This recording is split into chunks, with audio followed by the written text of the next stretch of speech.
My name is Liza Sumide, and I'm the Syracuse Search Workforce Manager. And quickly, I want to go around and give everyone a minute to introduce themselves and talk a little bit about your position and your company. Very quick, 1 minute. And we'll start with Cheryl. Hi, I'm Cheryl Valenti. I am an HR business partner here at AIS. I've been here 10 years now. A little bit about AIS. We are a leader in our industry, and we specialize in cyber operations, and we work with the government, and we also are in the commercial sector. Thank you, Cheryl. I'll pass it over to Jeremy. Hello, my name is Jeremy Painter. I'm also an HR business partner. I've worked in a HR role. I've also worked in training and development in previous lives, so know a little bit about this topic. Awesome. Thank you for joining us. And last but not least, Josh. Hey there, thanks. I'm Josh Reynolds. I'm an account executive at Microsoft serving education customers across New York State. Thank you for taking the time today. Thank you. So I want to set the stage really quick. We are in the Finding Untapped Talent in your company session. So if you're here, you picked the right one. No, I'm just kidding. But I want to talk a little bit about some of the work that we've started over the past months after COVID hit, and it's forming an industry partnership. Forming an industry partnership with employers and support partners, employers that are tech employers or employers that have tech opportunities. And our support partners are comprised of ERIE 21, SUNY EOC, OCC, Hack Upstate, the Syracuse School District, Say Yes, On Point for College, and MACNY. If you have no idea what any of those organizations do, that is okay. I'm going to copy and paste a link to invite you to our first webinar where ERIE 21 and Hack Upstate are going to talk a little bit about their organization and the services that they offer. And within this industry partnership, the easiest way for me to get everyone together to understand the work that we're trying to do is I created an acronym called TARA. And TARA means training, attraction, retention, and advancement. And today you're going to hear from AIS and Josh Reynolds about one strategy under the R&A, retention and advancement, that we want to make happen more frequently with our employers. Because we're not only just focused on getting people into entry-level positions, but what do we do after they're in the company and we advance them. So with that, I want to kick it off to AIS and ask you guys, you guys build opportunities for employee growth and advancement from day one of hiring. My question to you is, can you share how you are successfully creating these opportunities for your employees? And you can also share lessons learned as well. So I'll answer that one. So at AIS, we are very, very fortunate that Charles Green, our CEO, he is he's a huge advocate of employees furthering their education and expanding their skill set and providing growth opportunities. You know, in our industry, technology is constantly changing. We always have to make sure we're staying cutting edge. So, you know, he is very, very much an advocate. So some of the things that we've done here at AIS is we have a tuition reimbursement program. This isn't something that employees coming in the door on day one could utilize this program. You know, we pay 100%, following that they meet the criteria. And then also we've had this in place, but what we've recently done in the last year or two, we have actually added a training component. So, you know, we have some employees who want to further their, you know, education, but they don't want to go through, you know, go and get their master's. They might just want to take some training classes. So we've allowed them that they can actually do this. And, you know, we have an employee who wanted to take a quantum computing certification. So he now has the ability to do that. The other thing that we've done is, you know, so we pay 100% of the classes, but also we actually give the employees a degree attainment bonus. So if an employee goes on and gets their master's, at the end they get a $2,500 bonus. So that's a great incentive to continue on and get your education. So these are some of the things that we offer here. We also have a professional. Oh. Whoever just came in, welcome. If you can mute yourself, thank you. Another thing that we have done is we have a professional reimbursement. Oh, there you go. So all of our full-time employees, they have $500 to utilize for the year, and what they can use it is for any type of professional reimbursement, or memberships, any type of books, hardware, software, anything that's relevant to the AIS mission. So that's a great benefit to have. Me being in HR, I've done some certification. I was able to utilize that reimbursement. So it's a great opportunity. A couple other things we've done is we've sponsored events. What are our employees' interests? Tech companies, they want to do hackathons. So we've sponsored events so they can actually participate in those. And actually, we've had them where they are mentoring teams too. So they've had that ability to do some of the teaching, and so they seem to really like that and have that ability to do that. Another thing that AIS is, we've been diligent about doing is developing career progressions for our employees. This way our employees know and understand what competencies or skill sets that they need to move up and advance into the company. So we have a lot of things that we do offer our employees, and give them the opportunity to grow. That's awesome, Cheryl. One thing that you mentioned that I think is so key to creating these strategies within a company is what do they need? Talk to the employees. What are some of their needs and some of their wants, and asking them, and then creating those strategies with them as opposed for them. That's great. Thank you, Cheryl. I don't know who's going to answer this, but my other question is, AIS is exploring new opportunities for upskilling.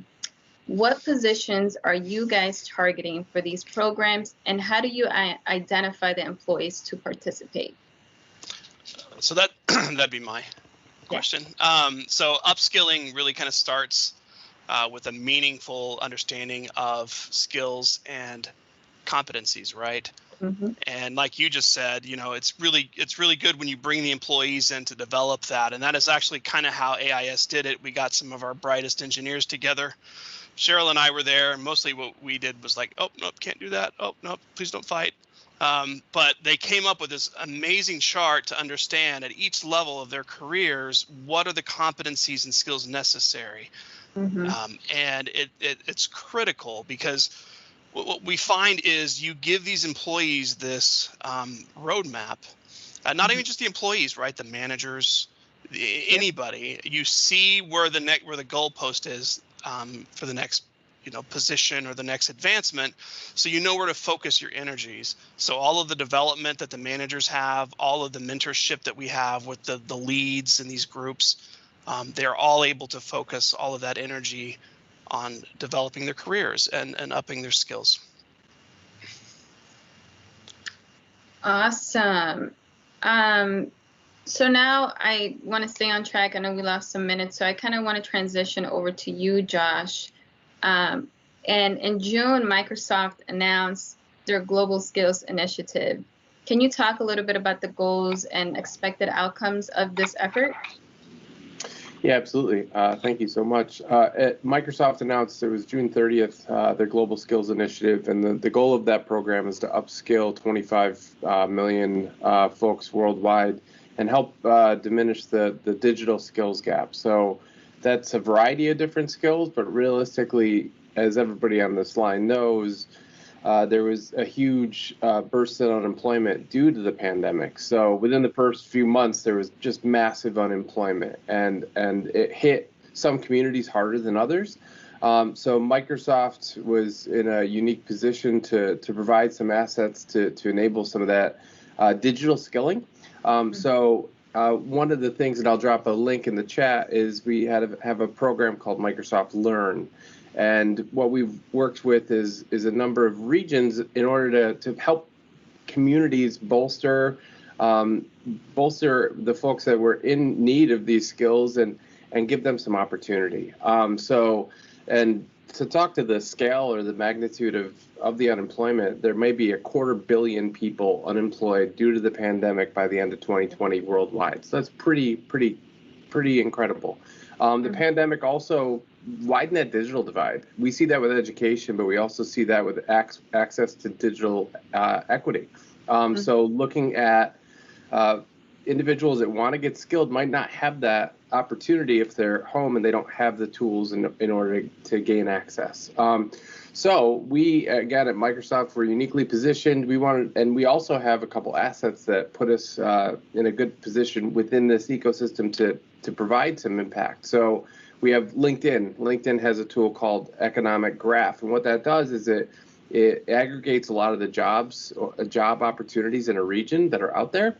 And then what we can do is we can say Syracuse, New York, or Onondaga County has 100 openings looking at software engineering or software development. So that's really an interesting way to understand where the gaps are and where the needs are from an employer's perspective. The next thing that Microsoft did is and I'll send you the link again, we shared some assets that gave access to 2 skills, so digital classes, and they're done a couple different ways. You can do them by role, or you can do them by certification. So to Jeremy's earlier point, if there's a specific role that needs to be filled, we can help provide assets in order to upskill, which can lead to an industry recognized certification. And then the last thing is really connecting with the industry. So helping build that talent pipeline so that it just keeps flowing. So we have the need, we have the skills, and we can all work together to sort of enable that. And the other thing that's really interesting is Syracuse, I think, has a head start. So the digital alliance that we worked with really outlines how we're helping communities. So we asked for municipal partners, so the mayor's office, the Onondaga County, and then CenterState CEO are 3 great municipal partners that can really help in this region. We have learning partners.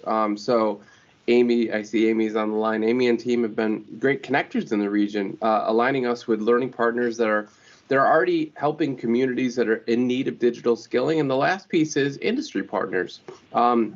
We at Microsoft aren't hiring everybody in Syracuse. We have to lean on our partners that are using our platforms and help understand where those talent gaps are to align our certifications to fill those gaps. So in a different region, it might be helpful to have more software engineers. Here, let me give you another. I keep saying software engineers. What about data science, developers, customer service? So all these really common roles that we can help build that pipeline. And again, CenterState CEO and the municipal partners have been great connectors in the region to help build that pipeline. So we have skills, we have assets, we have regions that are looking for economic development and economic recovery, and then we have great connectors in the region which are helping us bridge the gap between the learning partners and the industry partners to help with that economic recovery. Right. I just want to let everyone know that if you do have any questions, you can drop it on the chat. I'm not sure we'll get to them, but if you don't, please also drop your email so we can stay connected after this. Thank you. Josh, thank you for the goals and the awareness, especially here in Central New York. How would you recommend engaging with Microsoft and industry partners to support the career readiness? So I think part of it is industry partners in Syracuse, understanding where your talent gaps are, and then reaching out to some of these learning partners. And I don't want to throw Amy and Liza under the bus, but CenterState CEO to help align where's the gap and where can we help fill that gap with the skills and certifications that we have. So lean on your learning industry and municipal partners to really be connectors within the region, because it's a public-private partnership that's really going to make this grow. Earlier, for those that joined us a little later, I talked a little bit about our industry partnership that we formed, where we have employers that are tech employers or employers that have tech opportunities at the table, as well as what Josh is saying, the learning partners, support partners, right? The OCC, the SUNY EOC, Hack Upstate, Erie 21 from Lemoyne.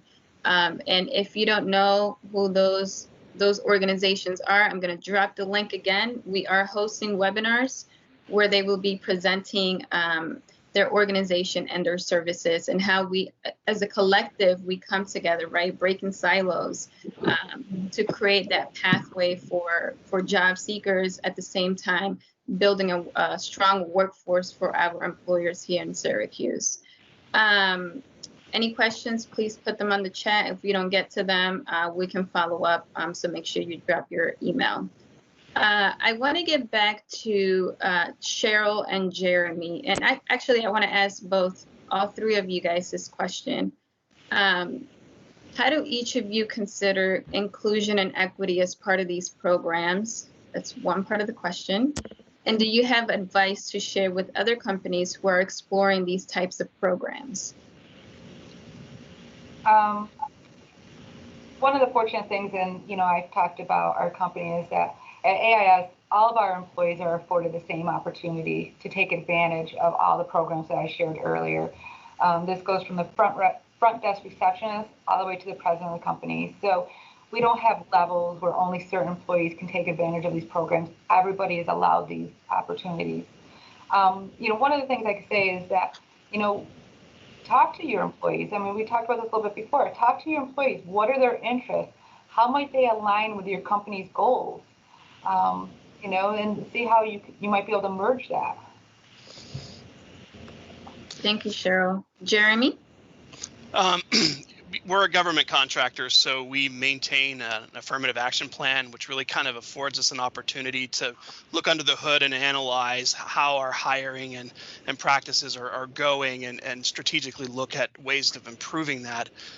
So our CHRO takes that very, very seriously, and it really kind of is, the inclusion's baked into pretty much everything we do here, and our values and everything. And the other piece of that question, in terms of like upskilling, the biggest thing I want to say is it's the true ROI of training and development. So if you work for a small company, or you don't have a company that really understands those skills and competencies, that's the value of having a training system or an organizational development role, is to understand, well, what are the roles and what are the skills and how can we leverage that internally? I've worked too many times. I've worked in companies in a training capacity where they just had a training program and they hoped that it would work, not understanding that, well, what are the skills and how do we develop those skills? So just a little plug there for the training and development people out there. And Josh, before I come to you, what you're saying, Jeremy, is part of the industry partnership, right? How do we ask employers for the job descriptions, the skills, the aptitudes needed in order for example, me to get an entry-level job if I don't have the education or the skills per se to get that job. So what we're creating with the industry partnership are what we can call subcommittees, right? Where one of the subcommittees, we're really focusing on apprenticeship and advancement. AIS is part of this, is how do we create an internal training to advance people in the company, to get more money in their bank accounts, to be able to get off any benefits, and how do we create a peer learning group for different employers to come together, understanding that we're all competitors to some degree, but we all have the same challenges. So really creating that peer learning group and bringing speakers from other cities and states like San Francisco. We've actually just confirmed we have some people that are going to talk to this group about apprenticeships and advancement. So if you're curious, if you're interested in that, if you're an employer, drop your email. I want to connect with you. I want to invite you to our tech table, even if you're curious. And if you're not even thinking about it, you haven't started, that is okay. We are here to learn and build these strategies together. So back to Josh, I'm going to ask you the same questions. How do you consider inclusion and equity as part of these programs? Do you have any advice you want to share with the people that today if they're exploring these types of programs? Sure. So as I mentioned, some communities were hit harder by the pandemic, and that really widened the gap of digital skilling. So Microsoft's been very intentional in the first iteration of this program to really focus on underserved communities and those that are unemployed due to COVID. So the investments that we're going to be making are with learning partners that are really tied in those communities. So the main focus is to align those free assets and resources that we have with learning partners that are aligned with those communities, and by virtue would really help with the upskilling and mitigate some of that gap. There are, looking forward, there's other steps to this program where there might be people that want to upskill within role. So as economic recovery continues, you might see different changes or different opportunities. And then there's even, schools have access to this. So it's a university may access it. So we've initially made our investments on learning partners and industry partners that are really looking at helping solve that problem and mitigate the digital divide. Awesome, thank you. I think we have a question for you, Josh, from Jack. Do you see a trend towards MicroMasters, 5 courses, certificates of advanced study programs versus full-time, 20 courses, master programs? And how do you value the MicroMasters and certificate programs? There's a lot of different MicroMasters, certificate programs, micro-credentialing, all are big buzzwords, especially in the higher education and sometimes in the EOC, Upskilling, Workforce Development Center worlds. Realistically, there's a couple different ways to look at this. If you're thinking about a school, I'll give you an example, the Whitman School of Business at Syracuse University, they require all students to have a certification in Excel before they even matriculate into that program. So they can't even start their program until they have that official certification. Similarly, this micro-credentialing, it's not a full semester class. It's not a credit-bearing class necessarily, as much as a certification that you can bake into a curriculum or you can do as a standalone program. We have these skills pathways that we built that have both soft skills along with technical skills to help enable you to be a great fit. So for instance, if you want to be in customer service, there are certain things you need to have polished as far as communicating with folks. And then there's technical skills. So interacting with a customer relationship management or CRM system. So sort of understanding and balancing the soft skills and the technical skills to better enable. So micro-credentialing, MicroMasters, I think you're going to see that be even more common because it's a smaller barrier to entry to gainful employment. Yeah, it's definitely a buzzword, especially stackable credentials. Is something that we're hearing a lot more of. Cheryl and Jeremy, can you give me some feedback on taking someone from, let's say, a front desk position into a more technical role? Are you guys exploring anything like that? Heard of anything like that you guys want to share a little bit about? It's kind of funny. Our front desk receptionists, we never have them very long because they're always getting promoted within the company to another position. So it seems to be like that's one of our biggest positions we're constantly filling is that front desk receptionist. And it's usually, I can say that it hasn't gone to technical, but, we are starting to, like we said, we have those career progressions. So we have employees who might be more on administrative. Hi, Mary. Thanks for coming. If you can just mute yourself, that would be great. And we've developed a career path so that they can actually become a program manager. So maybe they're not technical and they might be more of administrative, but we've developed a career progression so they could get into the same role as a program manager. Oh, wow. That's awesome. How long does that progression take? Is it a year? It would probably take a few years because you have to get used to the different aspects of that position, scheduling, finances, budgeting the people aspect and managing employees. So it would take a little bit of time, but we have developed something so they could afford the same opportunity as somebody who might have come from a technical, education or background. Right. Josh, I kind of want to jump back to Microsoft and some of the pathways that you've created. I think there's like a top 10 industry positions that you guys have created pathways. What are some of the best practices you're seeing if in another city like Atlanta, where they're utilizing this platform? Can you talk a little bit about that? Yeah, so the way the industry partners have been really working with some of the communities that we're supporting is working with, whether it's a General Assembly or a Chamber of Commerce to understand where there is gaps in their talent pipeline. So, due to the pandemic, there's been, a number of customer service lines that have been opened up. I know where I live in the state, there's been a number of agencies that have opened up looking at that exact piece. There's also a lot of data science. 2 years ago, dashboards wasn't something that people talked about a lot. Now that's a normalized thing that everybody in the COVID world, and they're all negative dashboards. We need some happy dashboards out there. So building out the capacity to do data visualization and really data science is really important.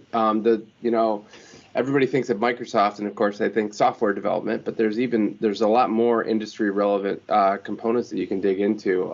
There's sales representatives, so a lot of sales roles have gone virtual now. So how are you engaging differently with customers? How are you following up with customers? Is it face-to-face meetings? Even, again, I'll say 2 years ago, we would have Teams or Skype meetings and we wouldn't turn our cameras on. But now it's just nice to see a person's face. Now everyone knows my whole family. They see my son doing school on Teams. Yeah, it's great. I love it.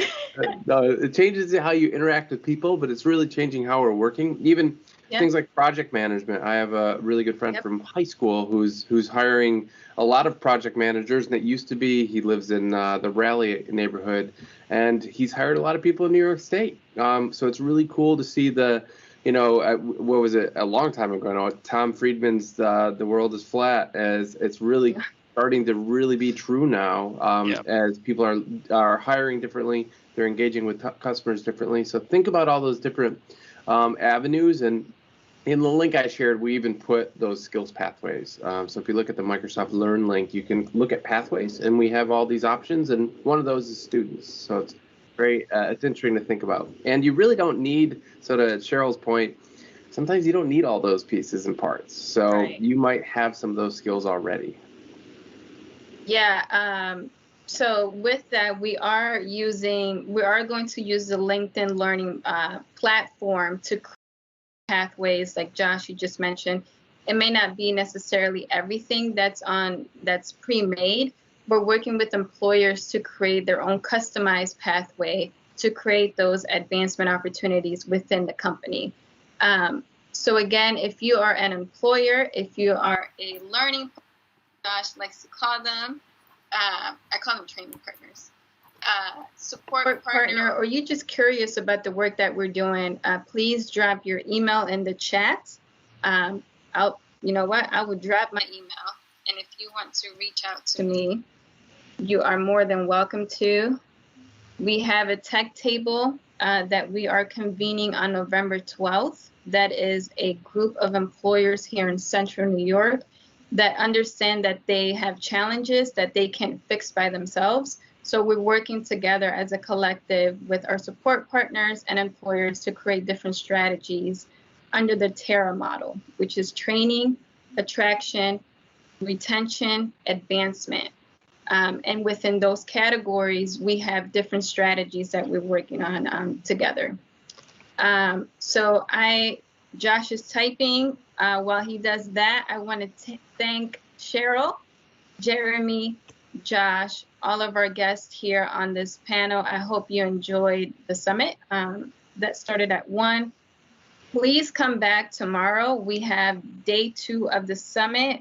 I'm looking forward to seeing everyone tomorrow. I also have another session tomorrow that I would love for you guys to be a part of. And please keep an eye out for a post-event email coming out later this week. And if you have any questions, again, please reach out to me. I am available. We can Microsoft Teams and just talk about advancement, retention, training, attraction. I want to hear from you because I don't have all the ideas and I can't solve all of this by myself. Thank you, Donna. Thank you for joining. And again, thank you to our partners, Microsoft, Josh, thank you, the City of Syracuse, Syracuse University, the organization I work for, CenterState CEO, and JP Morgan Chase. Thank you. Yeah, thank you so much. This was great. Yeah, there is a day 2 coming up starting at 11 Eastern, 8 a.m. Pacific, and all the time zones in between. So thank you for your time. Thank you for your support of this initiative. And we can't wait until tomorrow when we're going to talk about the technology and talent innovators in the Syracuse region and hear more about how we can help them grow the economy and grow their businesses. So thanks with that. We're going to close out and we'll see you all tomorrow. Take care.